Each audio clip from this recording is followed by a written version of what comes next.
സർവ ആരോഗ്യം തികഞ്ഞ ഒരു സുന്ദരൻ, അല്ലെങ്കിൽ ഒരു സുന്ദരി. അതാ എന്റെ സ്വപ്നം. ഒരച്ഛൻ സർവ്വതും മറന്ന് സന്തോഷം കൊണ്ട് തുള്ളിച്ചാടേണ്ട വാക്കുകളാ ഞാൻ പറഞ്ഞത്. എന്നിട്ട് നീ എന്താടാ ഒരുമാതിരി എന്തോ കളഞ്ഞ അണ്ണാനെ പോലെ ഇരിക്കുന്നേ?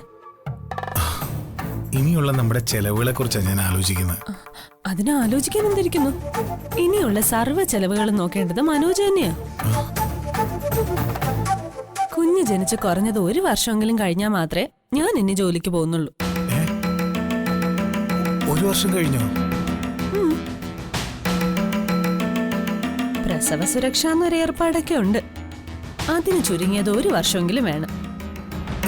അത്രയും കാലം ചെലവെല്ലാം എങ്ങനെ നടക്കും ഹരിതേ? അതിനെ കുറിച്ചൊന്നും എനിക്കറിയില്ല. നാട്ടു നടപ്പനുസരിച്ച് കെട്ടിയവനാണ് ചെലവ് നടത്തുന്നതെന്ന് എനിക്കറിയാം. ചെലവ് എന്തൊക്കെയാണെന്നൊക്കെ അറിയണമെങ്കിൽ അതിവിടുത്തെ അച്ഛമ്മയോട് ചോദിച്ചാൽ അറിയാം. ഗർഭാനന്തര ചെലവുകളെ കുറിച്ച് അവരൊരു സ്റ്റഡി ക്ലാസ് തന്നെ എടുത്തുതരും. ഈ കാര്യത്തിലൊക്കെ അച്ഛമ്മ PhD എടുത്തിട്ടുള്ള ആളാ. അച്ഛൻ റിട്ടയർഡ് ആയില്ലായിരുന്നെങ്കിൽ ചെലവുകളൊക്കെ അച്ഛന്റെ തലയിൽ വെച്ച് കൊടുക്കായിരുന്നു. എന്തായാലും അതിന് നടപ്പില്ല. പിന്നെ എന്ത് ചെയ്യും? നീ എന്തെങ്കിലും ഒരു ജോലിക്ക് പോ. ഈ ഉപദേശം പലരിൽ നിന്നും 1000 വട്ടമെങ്കിലും എനിക്ക് കിട്ടിയിട്ടുള്ളതാ. അതൊന്നും ശരിയാവില്ല. സ്വന്തമായ ഒരു ബിസിനസ് തുടങ്ങി അതിൽ നിന്ന് കിട്ടുന്ന ഇൻകം അത് മാത്രമേ എന്നെ കൊണ്ട് പറ്റൂ. പിന്നെ ഞാൻ ആലോചിച്ചിട്ട് ചെലവ് കാശിന് ഒറ്റ വഴിയേ ഉള്ളൂ. അതേ ഉള്ളൂ ഇനി ഒരു മാർഗം. അതെന്ത് മാർഗ? നമുക്കെന്റെ അച്ഛനോട് പണം ചോദിച്ചാലോ? എന്റെ ഭർത്താവിന് ചെലവ് കാശിന് പോലും ഗതിയില്ല അച്ഛാന്നും പറഞ്ഞ് കൈ നീട്ടാൻ എന്റെ അഭിമാനം ഒട്ടും അനുവദിക്കുന്നില്ല. എന്തായാലും മറ്റൊരു മാർഗം ഇല്ലാതായി പോയില്ലേ? നിന്റെ അച്ഛൻ കുറുപ്പിനെ ചെന്ന് കണ്ടാൽ കിട്ടുന്നതേ ചെലവ് കാശായിരിക്കില്ല. ആട്ടും തുപ്പും ആട്ടിയിറക്കലുമായിരിക്കും. ഞാൻ കുറെ അനുഭവിച്ചിട്ടുള്ളതാണല്ലോ. നിന്റെ വീട്ടിൽ വരുമ്പോഴൊക്കെ കുറുപ്പച്ചനും നിന്റെ അച്ഛമ്മയും ജഗനും ഒക്കെ എന്തുമാത്രം എന്നെ ഇൻസൾട്ട് ചെയ്തിട്ടുണ്ട്. കുത്തി മുറിവേൽപ്പിച്ച സഹിക്കുക, പക്ഷെ കുത്താതെ കുത്തി ആഴത്തിൽ മുറിവേൽപ്പിക്കുന്ന അവരുടെ ആ ഒരു ഏർപ്പാടുണ്ടല്ലോ, അതെനിക്ക് സഹിക്കാൻ പറ്റത്തില്ല. അതുകൊണ്ട് പണം ചോദിക്കണ്ടെന്നാണോ? പണം ചോദിച്ചോ? നിനക്കതിനുള്ള അവകാശം ഉണ്ടല്ലോ. കിട്ടുന്നെങ്കിൽ കിട്ടട്ടെ. പണത്തിന് മറ്റൊരു വഴി ഞാനും കണ്ടിട്ടുണ്ട്. അതെന്താ? അതിപ്പം നീ അറിയണ്ട, സസ്പെൻസ് ആയിക്കോട്ടെ.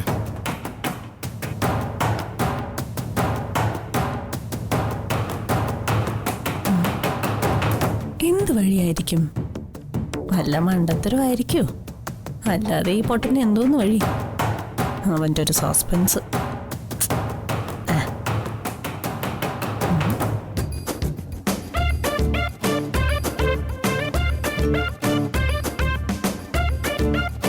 ചക്കരപ്പന്തലിൽ തേന്മഴ പൊഴിയും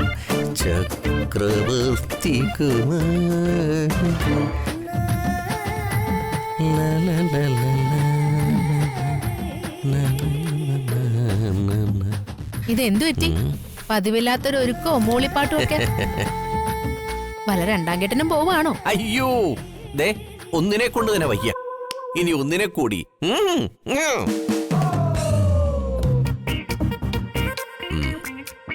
ഈ ജന്മം എനിക്ക് നിന്നെ മാത്രം മതി.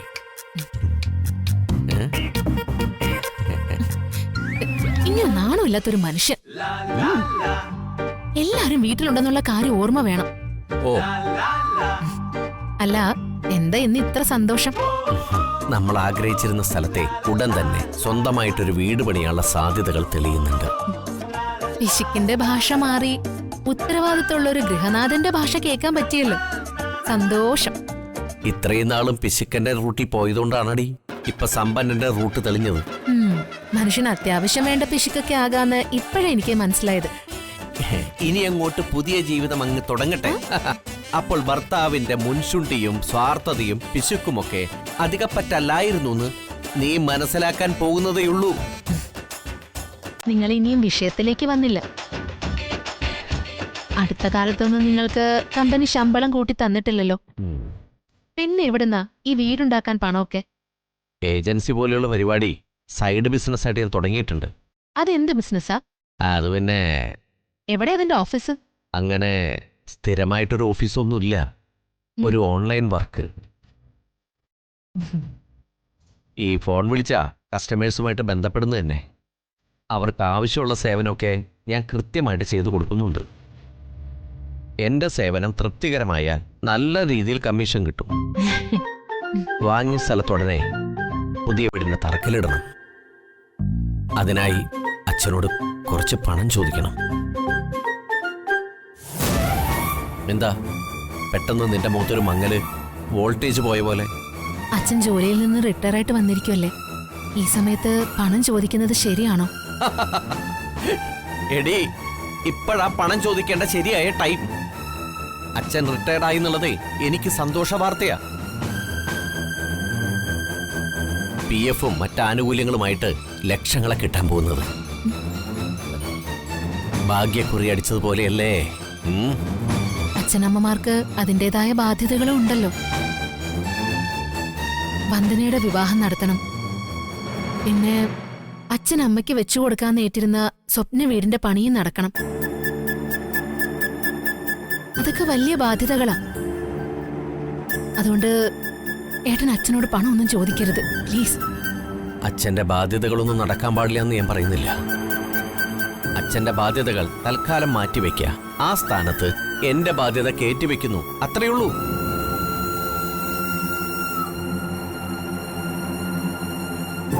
അപ്പോഴേക്കും നിന്റെ കണ്ണുകളൊക്കെ നിറഞ്ഞോ? അച്ഛനമ്മമാരെ സഹായിച്ചില്ലെങ്കിലും അവരെ തീറ്റിക്കരുത്. പണം ചോദിച്ച് അവരെ ബുദ്ധിമുട്ടിക്കുന്നത് മഹാപാപമാണ് പ്രകാശേട്ടാ. എടി മണ്ടി, അച്ഛന്റെ പണം ചോദിക്കുന്നത് അച്ഛനെ ചതിക്കാനല്ല. തൽക്കാലം ഒന്ന് മറിക്കാൻ കിട്ടിയാൽ മതി, തിരിച്ചു കൊടുത്തേക്കാം. വലിയ വലിയ മഹാന്മാര് പോലും പറഞ്ഞിരിക്കുന്നു, ആദ്യം സ്വയം നന്നാവാം, പിന്നെ മറ്റുള്ളവരെ നന്നാക്കിയാൽ മതിയെന്ന്. അതുപോലെ ആദ്യം എന്റെ കുടുംബം നന്നാവട്ടെ, അത് കഴിഞ്ഞ് മതി അച്ഛനമ്മമാരുടെ കാര്യം.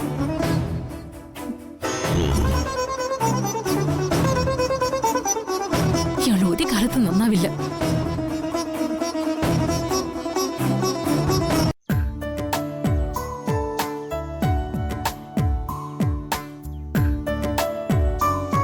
എല്ലാവരെയും എനിക്കൊരു സന്തോഷ വാർത്ത അറിയിക്കാനുണ്ട്.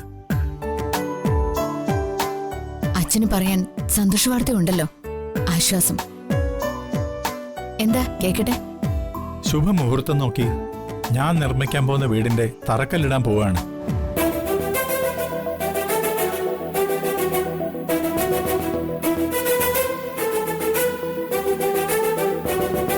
നല്ല കാര്യം അച്ഛാ.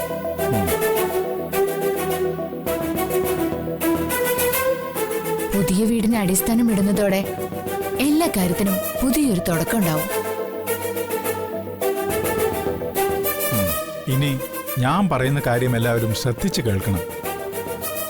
തറക്കല്ല് കെട്ടിക്കഴിയുമ്പോ പിന്നെ എന്റെ പക്കല് കാര്യമായ പണമൊന്നും ഉണ്ടാവില്ല. അതുകൊണ്ട് ബാക്കി വേണ്ട പണം എല്ലാവരും കൂടി സഹകരിച്ച് ചെലവാക്കണം. എങ്കിലേ ഇപ്പോഴത്തെ അവസ്ഥയിൽ പണി പൂർത്തിയാക്കാൻ പറ്റൂ. ഹലോ ഹലോ, ഇവിടെ റേഞ്ച് കിട്ടുന്നില്ല, പുറത്തു പോയിട്ട് വിളിക്കാം. ഇരിക്കട്ടെ അവിടെ. നിന്റെ അടുത്ത് ഇരിക്കാൻ പറഞ്ഞ ഇരിക്കാൻ. ചീറ്റിപ്പോയല്ലേ മോനെ? ഫോണൊക്കെ പിന്നീട് വിളിക്കാം. ഞാൻ പറയുന്നത് മുഴുവൻ കേട്ടോണം. പുതിയ വീട് ഒരാളുടെ പേരിൽ മാത്രം വ്യവസ്ഥ ചെയ്യില്ല. എല്ലാവർക്കും തുല്യ അവകാശമായിരിക്കും. എല്ലാവർക്കും ആ വീട്ടിൽ താമസിക്കാം. അതുകൊണ്ടാ എല്ലാവരുടെയും പങ്കാളിത്തം വേണമെന്ന് ഞാൻ ആവശ്യപ്പെടുന്നത്. എനിക്ക് ജോലിയും കൂലിയൊന്നും ഇല്ലാത്തതുകൊണ്ട് ഇപ്പൊ പണം ഇറക്കാൻ കഴിയുന്നില്ല.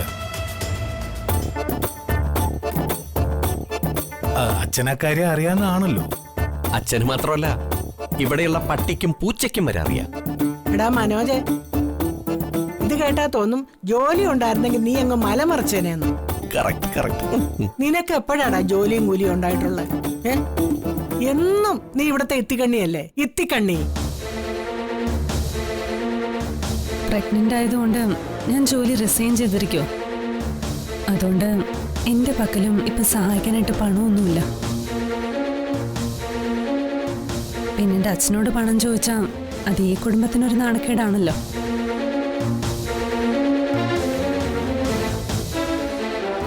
എന്റെ കയ്യിൽ പണമൊന്നുമില്ല. സ്വന്തം ആവശ്യത്തിന് പോലും കടം വാങ്ങേണ്ട അവസ്ഥയിലാണ് ഞാൻ. എനിക്ക് ജോലിയില്ല. കൂലിപ്പണി ചെയ്ത് കഴിയുന്ന അമ്മയ്ക്ക് സഹായിക്കാനുള്ള സാമ്പത്തിക സ്ഥിതിയുമില്ല. അല്ലെങ്കിൽ ഞാൻ അച്ഛനെ സഹായിച്ചേനെ. ആരും വർഷയുടെ കാര്യം എന്താ പറയാത്തത്? അവളുടെ ഭർത്താവ് കോടീശ്വരനല്ലേ? വർഷയോട് ചോദിച്ചൂടെ? അത് വേണ്ട. വിക്രം ഈ കുടുംബത്തിന്റെ അംഗമായിട്ടല്ലേ ഉള്ളൂ. അതിനു മുമ്പ് അയാളോട് പണം ചോദിക്കുന്നത് മോശമാണ്. ഈ കാര്യത്തില് ഒരു പണം പോലും വിക്രമനോട് ചോദിക്കരുതച്ചാ. അതിനേക്കാളും ഭേദം വീട് വെക്കുന്ന കാര്യം മറന്നു കളയുന്നത്. അത്രയ്ക്ക് അഭിമാനിയാണെങ്കിലേ വീട് വെക്കാനുള്ള പണം നീ അങ്ങോട്ട് കൊടുക്കടി. പണം മുഴുവൻ കൊടുക്കാനൊന്നും എനിക്ക് സാധിക്കില്ല. എന്നാലും കഴിവിന്റെ പരമാവധി ഞാൻ സഹായിച്ചിരിക്കും. ഓ പിന്നെ കാലിന് സ്വാധീനം ഇല്ലാത്തൊരു കൊച്ചിന്റെ ബാധ്യതയല്ലാതെ ചേച്ചിയുടെ കയ്യിൽ എന്തിരിക്കുന്നു? എന്നാലും പാചകത്തിന് ഒരു കുറവുമില്ല.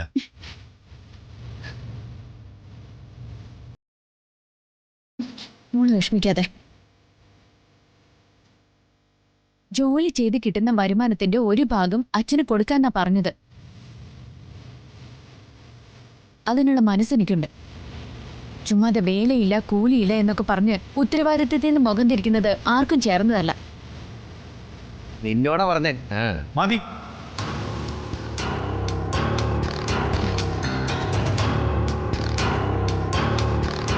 ആരും എന്നെ സഹായിക്കണ്ട. ആരുടെയും പണവും പത്രാസും കൊണ്ട് മാധവൻ ഇതുവരെ ജീവിച്ചിട്ടുമില്ല.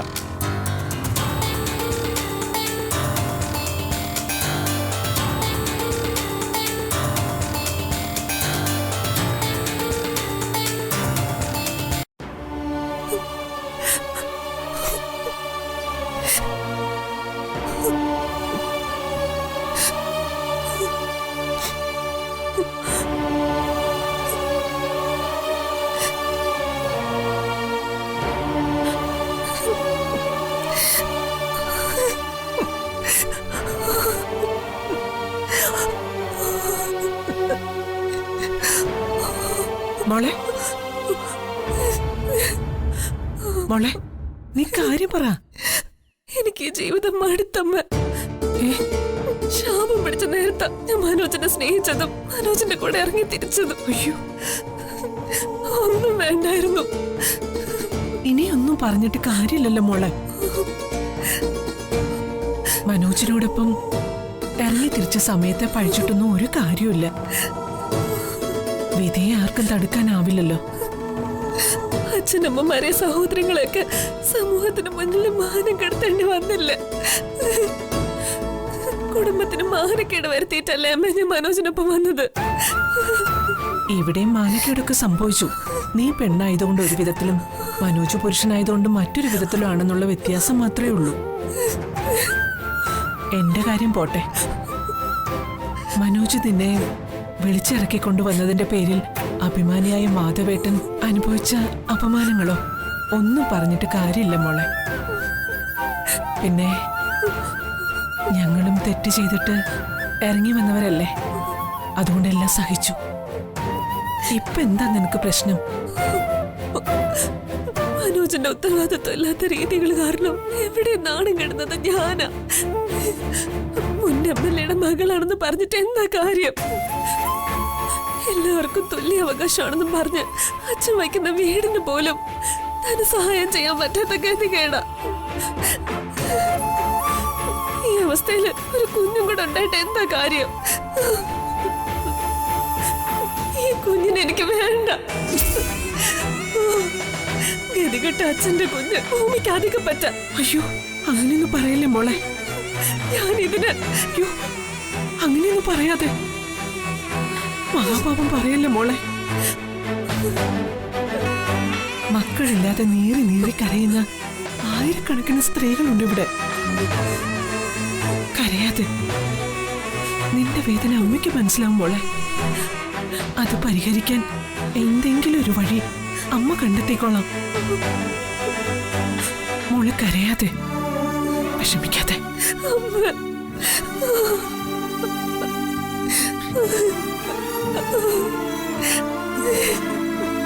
ഈശ്വരാ.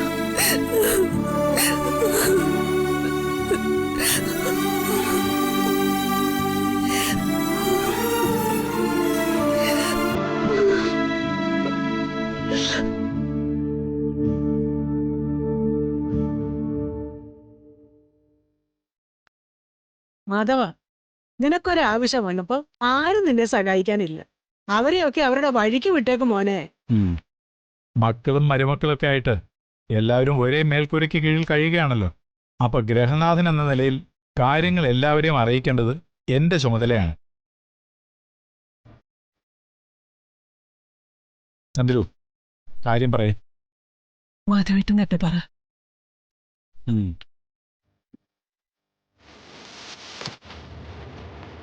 പുതിയ വീട് വയ്ക്കാൻ ഉദ്ദേശിക്കുന്ന ഭൂമിയിൽ നാളെ ഭൂമി പൂജയാണ്.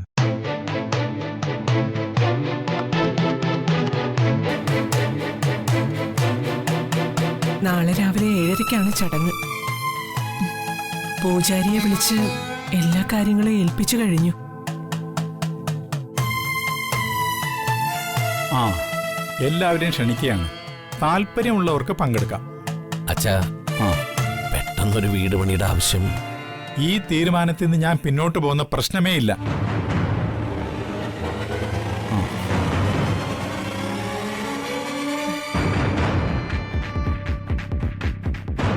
കമ്പനിയിൽ നിന്ന് കൂടി പോയ ആകെ 10-11 ലക്ഷം കിട്ടുമായിരിക്കും. അത് കൊണ്ടുപോയി മണ്ണി കുഴിച്ചിടാൻ പോവാ. ഇപ്പോ വീട് പണിയിട്ട് നടക്കാനും പോണില്ല. 10 ലക്ഷം രൂപ ഡെഡ് മണി ആയി പോവുകയും ചെയ്യും. ഓരോരോ പ്രാന്തുകള്. എന്ത് കാണാന്ന് കാടി വാങ്ങട്. കൊള്ളാം, മാധവന് പിറന്ന മക്കള് കൊള്ളാം. വീട് പണി തുടങ്ങാൻ പോകുന്നു പറഞ്ഞപ്പോഴേ അതിന് ഇടംകൊലിടാനാ വന്നിരിക്കുന്നു. ഒരു ദിവസമെങ്കിൽ ഒരു ദിവസം സ്വന്തം മണ്ണിൽ കിടന്ന് മരിച്ചാ മതിയായിരുന്നു.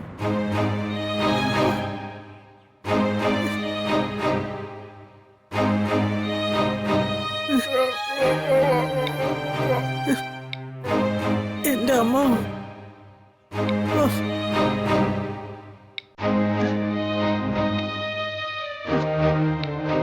വന്ദനമ്മേ, ഞാൻ ഇതുവരെയും ഭൂമി പൂജ കണ്ടിട്ടില്ല. എനിക്ക് പൂജ കാണാൻ പോണം. കൊണ്ടുപോകും മോളെ. വാ, അമ്മ കൈ കഴുകി തരാം. വാ.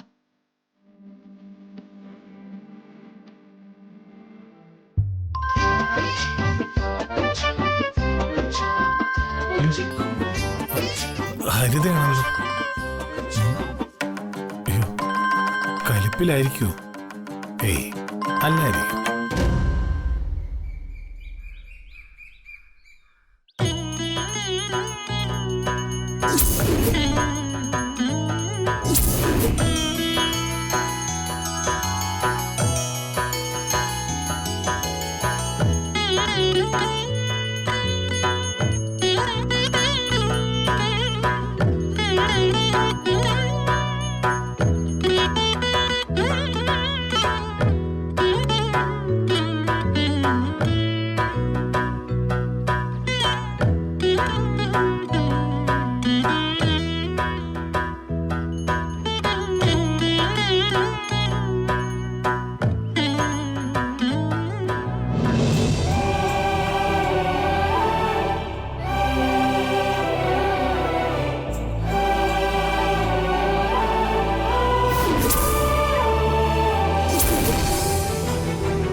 എനിക്ക് ജോലിയും കൂലിയൊന്നും ഇല്ലാത്തതുകൊണ്ട് ഇപ്പൊ പണം ഇറക്കാൻ കഴിയുന്നില്ല.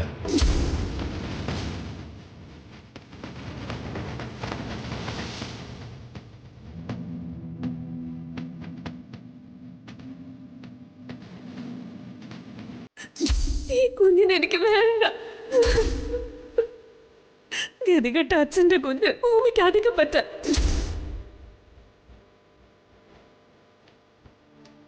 മധുവേട്ട, ആ ആ എന്താ ചന്ദ്രു?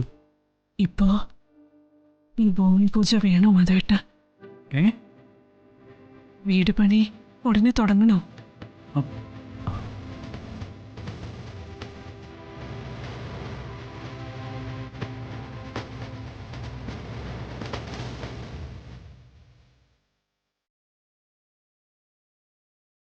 മാധവേട്ടനൊന്ന് വന്നേ. എന്തു പറ്റി? ഒന്ന് വാ മാധവേട്ട. പറയാം.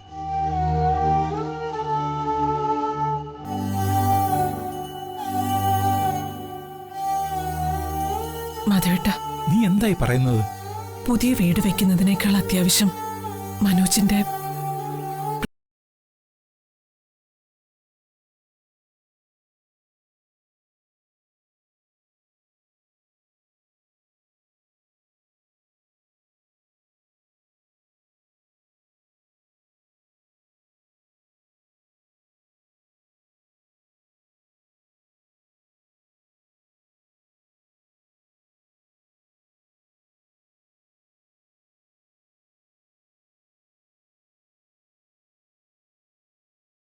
മാധവേട്ട